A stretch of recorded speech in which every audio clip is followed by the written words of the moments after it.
Okay, we are getting ready for our fall garden, and I have planted some bib lettuce, some butter crunch, and some gourmet lettuces on the side of my house.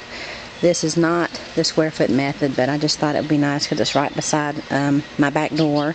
I have some garlic chives, some arugula, some basil that's getting eaten up by something, some kale. I have a little bit of cilantro here, and some pots that I plan to transplant that. Some rosemary and a little bit of dill. And over here I have just some basil, potted basil plants that I'm probably going to give out to the teachers and things like that around Christmas, and some of the neighbors, and just try to get them as big and healthy as I can. So this is just a look at the garden today, and I was just about to harvest some of the peppers, so I thought I would go ahead and do a little video before I pick them all. This is just one of the little yellow peppers. It's nice and got a real good color on one side. It's a little bit, still needs to probably darken up a little bit over here, and still got a little bit of green on it, but it'll be fine. I'm just gonna stir fry a little bit of it. And we have some under here that I'm gonna let another day or two on those. Let them ripen up some more. My beefsteak tomatoes are doing real well. They got some splitting at the top, but I had that happen over the summer also. I think it's just that they... Oh, don't eat my pepper, little Otis. And so I have 3 nice-sized beefsteak tomatoes on here, and I also have some more blooms. And this, if you remember from any of my previous videos, was one of the tomato plants that I cut off the main stem and just let one green stem grow. And so I'm still experimenting with that method. This is my early girl tomato plant, and it's just falling over everywhere and still has tomatoes on it, so I just can't bear to cut it out, even though it's just not very pleasing to the eye at all. But you just see some red tomatoes and then some little green ones, so I'm just going to keep this one around for a little while. And inside my box I've planted a Venus flytrap to help control insects. I also have a little toad running around in here, so he's helping keep out all the bad bugs. And that must be why this broccoli plant here hasn't gotten eaten up yet. This Roma grape tomato plant is still just tons of tomatoes on them, but they are getting smaller, so I'm thinking this is ending the end of its life. I probably just let it get too bushy. I'll just bet that if I trimmed it back, the tomatoes would once again regain their large shape, but I guess I'm just ready to go ahead and move on. Get something else planted here, and next year I'll plant another one of these for sure. And then my Golden Jubilee plant has been doing, you know, just extraordinarily well. So I have a lot of tomatoes on here, and they got some spots. Not the prettiest tomatoes, but I don't think that most of your best vegetables are that pretty. So they are juicy and just really good, and I've enjoyed making pastas and that kind of thing with and salads too. I've been enjoying making salads with these tomatoes. I planted some kale over here, some sugar snap peas that something's eating those over here in this box, but not in my other boxes. The asparagus hasn't really started to turn yet, though it's fallen over, so I think that's probably a good sign.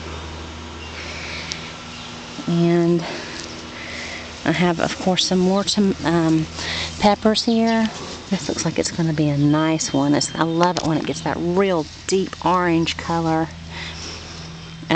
Growing some arugula from seed, and some more sugar snap peas, some shallots from seed, some butter crunch lettuce. I made a salad with some of my lettuces yesterday. It was really good. Some kale.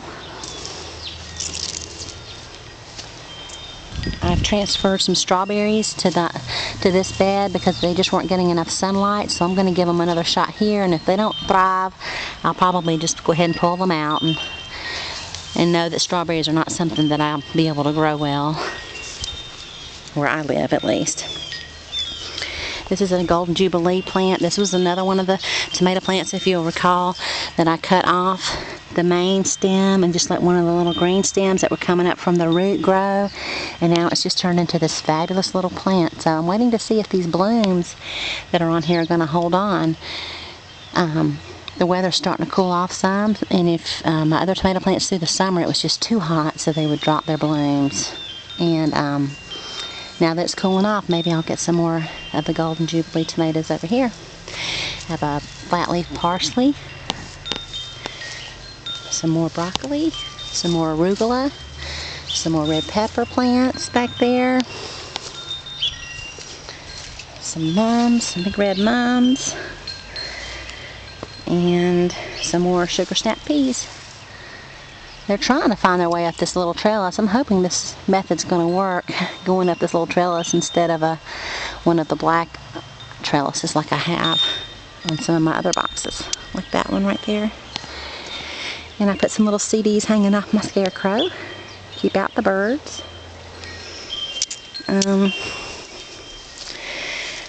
planted some nasturtium right here. I've got 3 different varieties planted throughout the garden, and I understand that these have some really pretty blooms. I think it will be nice if I can get them to bloom, if it's hot enough or warm or cool enough. I've never grown them before. If I can get some blooms on them, it'll really be pretty in a salad with some of the fresh green. So I really hope that these will bloom for me.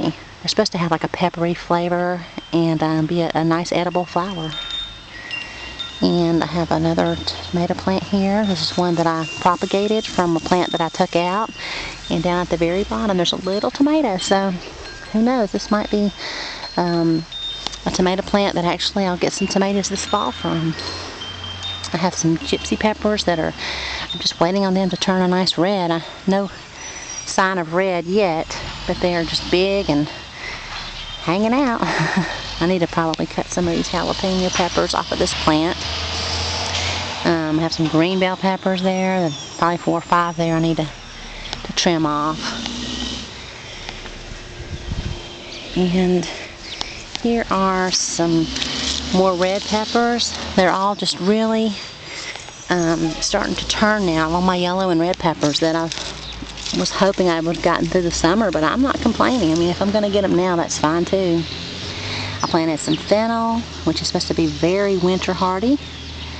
It should withstand any kind of frost, so that almost the entire plant's edible that I understand. Not that you'd want to eat the whole plant, but the bulb and that kind of thing is edible. And the fern.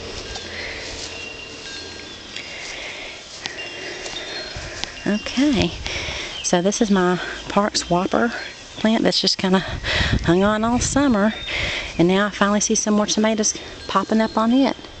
I think this weather is maybe I'll see some more tomatoes here this October and fall. Some more nasturtium I planted right here. Let's see, I put some cauliflower out right there, and of course you have some more sugar snap peas. So everything seems to be doing real well. The weather's nice and it's not too hot, so we're just enjoying the garden. And the monarch butterflies are starting to migrate through this area. So I don't have a lot of leaves that change colors, but the sea oats on the ocean turn like a real beautiful golden color, and then we have the hundreds of monarch butterflies flying through the area for our nice burnt orange color. So fall is here, we can tell, even in Florida. Okay.